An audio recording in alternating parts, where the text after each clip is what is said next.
Salut à tous, j'espère que vous allez bien. On se retrouve aujourd'hui pour parler de match qu'il a eu entre le Real Madrid et Leganés ce samedi pour la Liga. Un match qui était assez tendu, vraiment assez tendu. Je vais vous apporter mon mécontentement et ma joie vis-à-vis de la prestation du Real Madrid pour ces faits de jeu. Et donc, tout premièrement, j'aimerais aborder, comme vous pouvez le voir juste ici, la petite polémique qu'il y a eu sur le penalty de Kylian Mbappé. Alors, c'est vrai que ça peut porter la confusion. C'est des sujets d'interprétation, comme vous le savez. Ça peut être sifflé comme non être sifflé. Moi, personnellement, j'aurais pas sifflé ce penalty. Néanmoins, il est très très bien tiré, je trouve, de la part de Kylian Mbappé. J'aimerais justement revenir sur aussi son coup franc, son premier coup franc.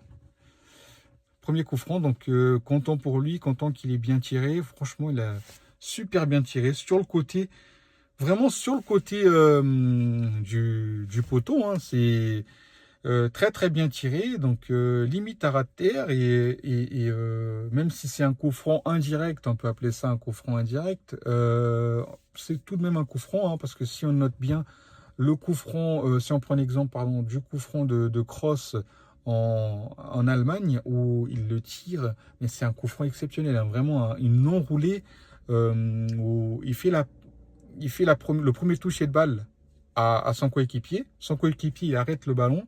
Et là, tout d'un coup, tu as Kroos qui te met un enroulé. Alors, je ne sais plus si c'était à l'Euro ou en Coupe du Monde. Je pense que c'était plus à l'Euro. Alors, j'ai pas la source exacte là tout de suite pour vous le dire, mais on peut le retrouver. Je le mettrai juste ici. Un coup franc très très bien tiré. Donc voilà, encore une fois, hein, Mbappé qui progresse de jour en jour. Hein. On peut s'en apercevoir. J'aimerais aussi parler, et là vraiment, c'est par rapport à la défense du Real Madrid. Là, ça commence à devenir problématique. Si ce n'est que c'est problématique depuis le début de saison. Hein. C'est vraiment problématique. Et les joueurs de Leganés sont envoyés, ils rentraient comme dans du beurre. C'est tout était mal organisé. Le milieu de terrain du Real Madrid se faisait bouffer par l'attaque par le milieu de terrain de Leganés. Ça rentrait comme sur les côtés, au milieu, mais vraiment c'était insupportable. Il faut vraiment qu'Ancelotti fasse quelque chose là-dessus parce on peut pas que nous reposer sur les individualités parce que les individualités, on en a, ça c'est bien et je suis plutôt content. Mais vraiment le milieu là, il était inexistant. La défense, elle était inexistante. C'est vraiment, hein, si le Real faisait un match nul ou perdait ce match-là, on disait adieu à la Ligue 1. On disait adieu à la Liga, vraiment c'est problématique. Et je trouve aussi que par rapport à cette défense que Fran Garcia, on sait vraiment pas ce qu'on va faire de lui. Malheureusement, il est là pour boucher le trou sur le côté, mais on voit que c'est problématique. Néanmoins, c'est problématique parce que les adversaires connaissent justement les lacunes du joueur et profitent, ce qui est logique, hein, profitent de ces lacunes pour percer un peu plus sur son côté, ce qui peut déstabiliser la défense du Real Madrid et ça s'est vu face à Leganés ce samedi. Ça devient vraiment compliqué hein, de défendre en Liga. Et maintenant, j'aimerais justement parler de Bellingham. Bellingham qui est un joueur extraordinaire, encore une fois, il nous le montre. Hein. Franchement, son niveau fait parler de lui. Hein. En fait, Bellingham, il met des buts que personne ne s'attend. C'est incroyable. Ce joueur-là, il devient de plus en plus complet, en fait, que ce soit en défense, en attaque. C'est incroyable. Son but là, je vais vous le mettre ici, hein, de toute façon, vous allez le voir. La balle, il attend même pas qu'elle rebondisse, qu'elle touche le sol. Non, il arrive tout de suite, il tire. Personne ne s'attendait à ce qu'il soit présent à ce moment-là pour marquer. Vraiment, il arrive à bien se placer dans les moments les plus importants. Hein. C'est pas la première fois qu'il sauve le Real. Et vraiment, hein, le joueur, c'est de plus en plus complet. En termes de milieu, je trouve que le Real Madrid a très bien choisi. Très bien choisi comme milieu. Après, voilà, le point faible du Real maintenant, c'est pas les individualités, parce qu'en attaque, on a ce qu'il faut. On a Rodrigo, Mbappé, Vinicius, Bellingham, Henrik. C'est vraiment au niveau de la défense et le milieu.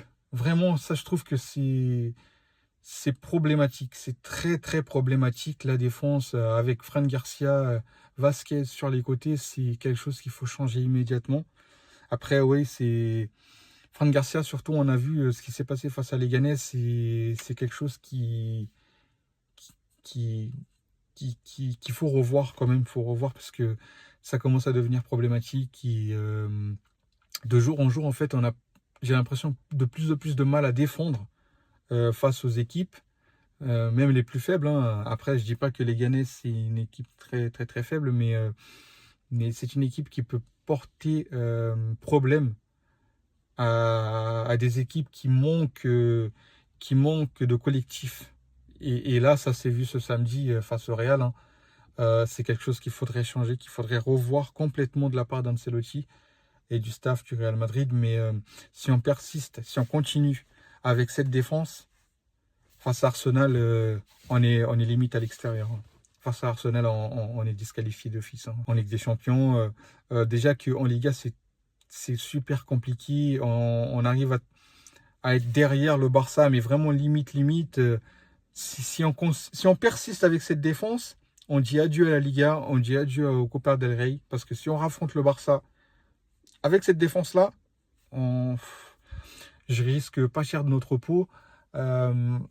Après, voilà, on doit compter aussi sur les faiblesses du Barça, hein, qui pour l'instant, on les voit pas. On les voit pas parce qu'en 2025, là, avec 20 matchs ou plus de 20 matchs sans défaite, c'est extraordinaire. Et j'aimerais tout de même qu'il tombe un peu sur les bananes. Vous savez, qu'il se mange une petite défaite, un petit match nul. Parce que si on compte que face à notre confrontation qu'on aura contre le Barça, ça va être compliqué de passer devant en Ligue 1. Et voilà, en termes de défense, faudrait changer complètement. Parce que c'est pas possible de continuer avec une défense comme ça. C'est beaucoup trop désorganisé. Le milieu de terrain du Real, super compliqué.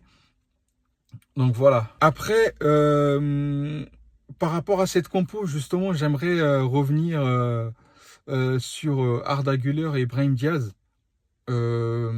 qui ont entamé ce début de jeu aux côtés de Mbappé en attaque et de Bellingham. Je trouve que c'était super compliqué. Moi, personnellement, je trouve que la tactique d'Ancelotti, c'était de tenir l'égalité face à Leganés, ou du moins, il ne s'attendait pas à ce que Leganés revienne en force face au Real ce samedi. Parce que Arda Güler et Brahim Diaz, ce sont pas des joueurs de couloir. Ils ne sont pas connus pour être des joueurs de couloir. Ils sont plutôt connus pour être des joueurs d'intérieur qui se mettent derrière les attaquants, vous savez, et qui viennent apporter leur petit point à l'édifice. Mais voilà, c'est pas du tout des joueurs dédiés, des joueurs de couloir tout simplement, comme un Vinicius, comme un Dembélé par exemple, ou un Barcola.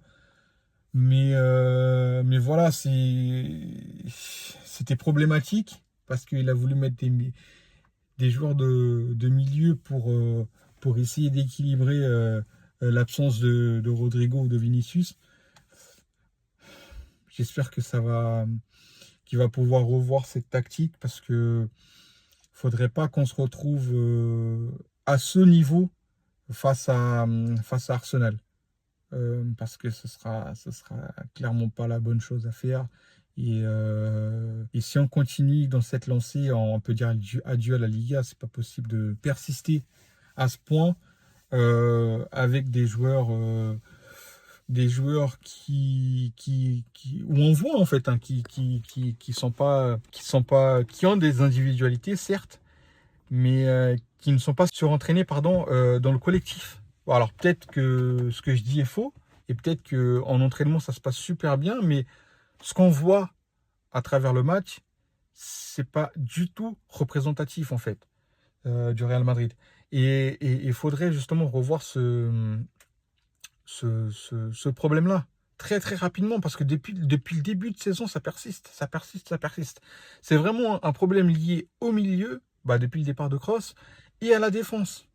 Donc, on peut pas. Il faut qu'on retrouve le Real face à City, par exemple, qui l'année dernière, qui était super solide en défense, certes, qui était dans les percussions, vous savez, qui attendait justement, endurer, encaisser justement la pression pour ensuite partir en contre-attaque et jouer dans les transitions, parce que c'est justement le jeu du Real Madrid. Elle est basée sur les transitions. Et pas sur une possession de balle, par exemple. Donc, faudrait que le Real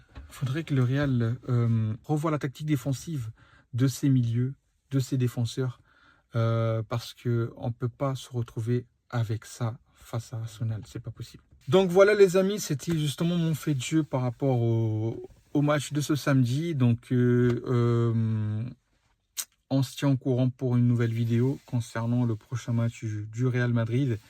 Et jusque-là, je vous dis donc à une prochaine vidéo. Et je vous remercie de me soutenir chaque jour, donc à chaque sortie de vidéo, que ce soit les shorts ou les vidéos comme celle-ci. Merci à tous et à toutes. Et je vous dis à dans une prochaine vidéo.